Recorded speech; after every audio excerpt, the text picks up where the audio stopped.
Hello అండి, అందరికి praise lord. Sayanna మమ్మల్ని పిలిచాడు.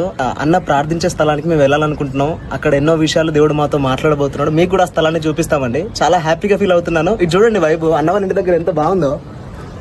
విజయవాడలో సగం ప్లేస్ కనబట్టేట్టుగా ఉంది మేము ప్రార్థించడానికి. ఒకప్పుడు అన్న భయంకరంగా అక్కడ గంజా తాగేవాడు. దేవుడు లేనప్పుడు ఎంత భయంకరంగా అక్కడ జీవించేవాడో ఆ ప్లేస్ మేము చూడబోతున్నాం, అక్కడ ప్రార్థించబోతున్నాం. పేరు పెట్టి నిన్ను పిలిచి ఉన్నాను, నువ్వు నా సొత్తు. అటువైపు చూపించు, ఇంకా ఇవి చూపించేవిగో సిలువలు కట్టి పెట్టాడు. నేను నిన్ను విడువను. వావ్. ఒక క్రైస్తవుడు టూర్కి వెళ్ళడానికి ఎన్నో ప్రదేశాలకు వెళ్తాడు, కానీ ఏకాంత ప్రార్థన చేసే ఒక వ్యక్తి దగ్గరికి వెళ్ళడం చాలా ఆనందాన్ని ఇస్తుంది, చాలా గుండె నిండా హ్యాపీనెస్ ఇస్తుంది. అక్కడ దేవుణ్ణి హద్దుకున్నట్టుగా ఒక పిక్చర్ వేసాడు చూడండి. అక్కడ పావురం ఫోటో వేసాడు, ఇక్కడ దేవుని హద్దుకున్నట్టుగా వాక్యం చూడండి. పేరు పెట్టి నిన్ను పిలిచి ఉన్నాను, నీవు నా సొత్తు. నేను నిన్ను మరువను, చూడుము నా అరచేతుల మీదనే నిన్ను చెప్పి ఉన్నాను. ఎట్లెక్కావన్నా? ఇలా సందులోంచి వెళ్ళి అటొక్కాలు ఇటొక్కాలేసి పైకెక్కాను. గాలం వేసేది ఆ చేపల తాడుతో తెగదంకది ఒక్కసారి అని ఒక కాల్ మిస్ అయినా అన్న కింద పడిపోతాడు. ఈ విషయం అన్న చెప్తుంటే నాకు ఏమనిపిస్తుంది అంటే, ఈ రోజులలో అబ్బాయిలు అమ్మాయిల కోసం గోడలు దునుకుతున్నారు, కానీ అన్నయ్య మాత్రం కొండ చూడండి. ఇంత పెద్ద సిటీలో దేవుణ్ణి ఎంత పిచ్చిగా ప్రేమిస్తే ఇంత కొండకి ఇవన్నీ చేయాలో ఒక్కసారి మీరే మీ మనసులో ఆలోచించండి.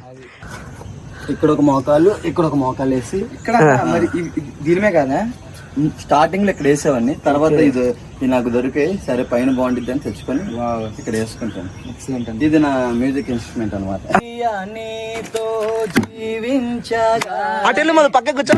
బ్రతుకుగా మారే నువ్వులే యేసయ్యాని గానే, బ్రతుకుగా మారే నువ్వులే. అన్న ఇవన్నీ నువ్వే వేసావన్నా? అన్ని నేను వేసా, కానీ ఇక్కడ ఉన్న పావురం కనపడుతున్నా మీకు. అవునవును, అది మాత్రం ఒక ఫ్రెండ్ వేసి. నేను ఇవన్నీ మీకు పైకి వచ్చి ఏదో నా భక్తి మీకు ఎక్స్పోజ్ చేసుకోవడం కాదు, కానీ ఈ జీవితం, ఈ భక్తి మిమ్మల్ని ప్రభావితం చేయాలనేది తప్ప. ఇప్పుడు చాలా మంది భక్తుల జీవితాలు చూస్తే వాళ్ళ అనుభవాలు చెప్తేనే అవి మనకు ప్రభావితం చేస్తాయి. నేను చూపిస్తేనే మీకు మీలాంటి వాళ్ళకి ప్రభావితులు అవుతారు యవ్వనస్తులు. ఎందుకంటే యవ్వన ప్రాయంలో మన బలం ఎంతో ఈ లోకాన్ని ఖర్చు పెట్టుకున్నాం.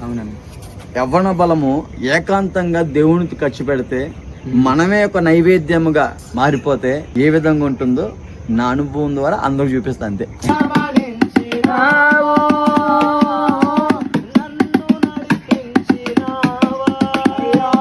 మహిమ ఘనతకు అర్హుడవు నీవే మాత్రమే, మాకు కాదు యెహోవా, మాకు కాదు. సమస్త మహిమ ఘనతకు అర్హుడవు నీవు మాత్రమే ప్రభువా. నీ నామాన్ని మహిమపరచు, మేము నేల మట్టానికి తగ్గింపబడే పాత్రలుగా ఉండడం సహాయం చేయమని కోరుచు.